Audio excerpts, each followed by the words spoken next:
حضور اکرم صلی اللہ علیہ وآلہ وسلم شب معراج میں بیت المقدس کی طرف جاتے ہوئے مصر کے قریب ایک مقام سے گزرے تو انہیں نہایت اعلیٰ اور زبردست خوشبو آنے لگی۔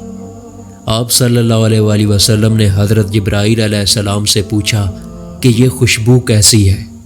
آپ نے جواب دیا کہ فرعون کی بیٹی کی باندی مشاطہ اور اس کی اولاد کی قبر سے آ رہی ہے۔ پھر حضرت جبرائیل علیہ السلام نے اس کا قصہ بیان کیا کہ مشاطہ فرعون کی بیٹی کی خادمہ تھی اور وہ خفیہ طور پر اسلام لا چکی تھی۔ ایک دن فرعون کی لڑکی کو کنگھی کرتے ہوئے اس کے ہاتھ سے اتفاقاً کنگھی گر پڑی اور وہ اٹھانے لگی تو اس کی زبان سے بے ساختہ بسم اللہ نکل گیا۔ اس پر شہزادی نے کہا، تو نے آج عجیب کلمہ بولا، رب تو میرے باپ فرعون ہی ہیں، تو پھر تم نے یہ کس کا نام لیا ہے؟ اس نے جواب دیا، فرعون رب نہیں بلکہ رب وہ اللہ ہے جو مجھے اور تجھے اور خود فرعون کو روزی دیتا ہے۔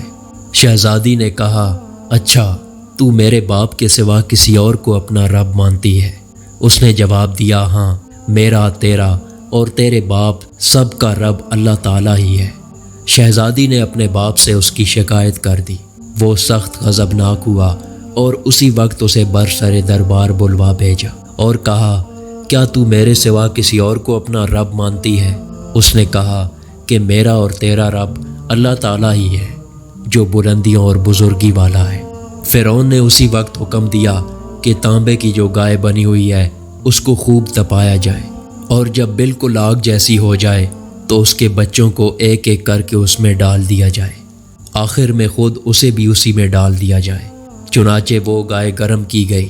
جب وہ آگ جیسی ہو گئی تو حکم دیا کہ اس کے بچے کو ایک ایک کر کے اس میں ڈالنا شروع کرو۔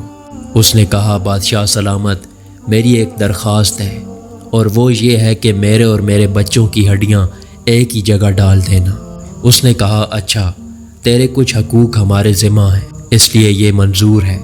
اس کی دونوں بچیاں اس کی آنکھوں کے سامنے اس آگ میں ڈال دی گئیں اور وہ فوراً جل کر راکھ ہو گئی۔ پھر سب سے چھوٹے کی باری آئی جو ماں کی چھاتی سے لگا ہوا دودھ پی رہا تھا۔ فرعون کے سپاہیوں نے اسے گھسیٹا تو اس نے ایک بندی کی آنکھوں تلے اندھیرا چھا گیا۔ اللہ تعالیٰ نے اس بچے کو اسی وقت زبان دے دی اور اس نے بآواز بلند کہا، اماں جان افسوس نہ کرو اور ذرا بھی پس و پیش نہ کرو، حق پر جان دینا ہی سب سے بڑی نیکی ہے۔